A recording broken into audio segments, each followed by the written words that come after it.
Welcome back दोस्तों माहिरीन बशरियात के ख़याल में फ़न तहरीर की इजाद कबल अज़ तारीख़ और तारीख़ के दरमियान नुक्ते इम्तियाज़ है, यानी इंसानी तारीख़ का आगाज़ उसी मरले से होता है।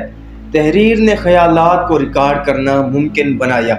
बाद अज़ां प्रिंटिंग प्रेस ने कुतुब के सफ़हात की एक से ज़्यादा कापियाँ फौरी तौर पर बनाना मुमकिन कर दिया। तारीख़ में पहली मरतबा अजीम लोगों के ख़यालात और नज़रियात को कुतुब के ज़रिया आम लोगों तक पहुँचे।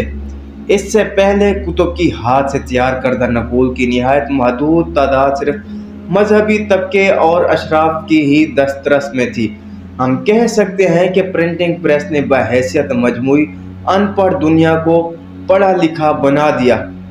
दोस्तों, लकड़ी के बुलाक्स पर उभरे हुए हरूफ के साथ प्रिंटिंग का आगाज़ हुआ। दोस्तों, उन बुलाक्स को फ्रेम के अंदर मखसूस तरतीब से लगाकर स्याही लगाई जाती और फिर कागज़ की शीट पर लगा दिया जाता था। फ्रेम को उठाने पर हरूफ की एक नकल कागज़ पर आ जाती है। मूवेबल टैब के ज़रिए प्रिंटिंग ने एक शख्स को बहुत से अफराद का काम करने के काबिल बनाया।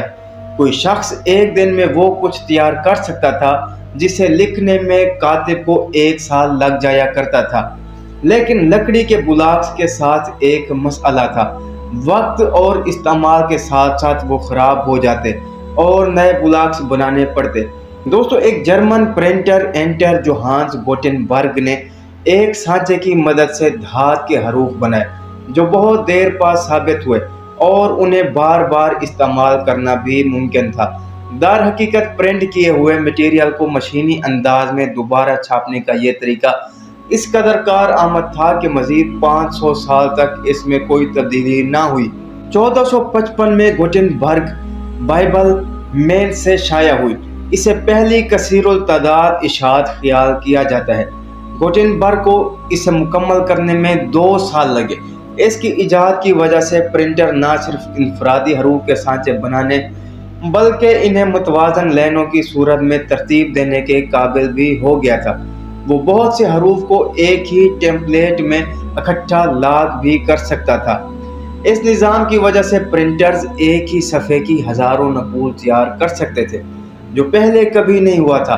पहली मरतबा किताब की तैयारी की रफ्तार में बहुत बड़ी तब्दीली आई। 15वीं सदी का आम प्रिंटिंग प्रेस एक साल में 5 किताबें छापने के काबिल था। उस दौर में ये बहुत बड़ी बात थी। गुटेनबर्ग की इजाद ने एक और मकसद भी पूरा किया। अब लोग पढ़ सकते थे। तालीम के मैदान में एक धमाका खेज इनकलाब बपा हुआ। फलसफियाना मकाले और साइंसी तहकीकात काबिल रसाई हो गई।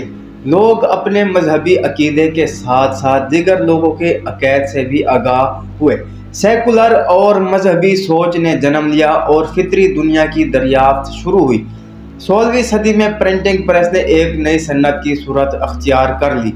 दोस्तों, आम तौर पर 5 अफराद मिलकर किताबें छापते। 3 का काम प्रेस को चलाना और 2 का हरूफ तरतीब देना था, मगर काम अब भी मेहनत तलब और सुस्त रफ्तार था। टाइप के लिए सांचे कई बार बनाना पड़ते। अंजामकार इनफरादी टैब बनाने वालों ने ये काम करना शुरू कर दिया। यूरोप भर में प्रिंटिंग शुरू होने पर प्रिंटर्स लंदन पहुंचे। इनमें से ज़्यादातर लोग सिर्फ बड़े शहरों में ही अपने कारोबार चला सकते थे। लेकिन 1563 में इंग्लैंड में आर्टिफिसर एक्ट पास हुआ, जिसके मुताबिक मतलूबा कारीगरों को अपने पैदाइशी इलाके में ही रहना लाजमी था। इस कानून ने प्रिंटिंग की तरक्की की राह में रुकावट डाली, क्योंकि अब प्रिंटर्स को इस तिजारत में दिलचस्पी लेने वाले लोगों की खिदमत हासिल करने की सहूलत ना रही थी। प्रिंटिंग में आने वाली एक बहुत बड़ी तरक्की टाइप के मुख्तलिफ स्टाइल्स की इजाद थी। 16वीं सदी के निस्फ आखिर में रोमन हरूफ का इस्तेमाल आम हुआ और इस स्टाइल ने यूरोप भर में गोथक स्टाइल्स की जगह ले ली। दोस्तों, ये वीडियो आपको कैसी लगी हमें कमेंट सेक्शन में ज़रूर बताइएगा। मिलते हैं एक और अच्छी वीडियो में, तब तक दें इजाज़त। अल्लाह निगहबान।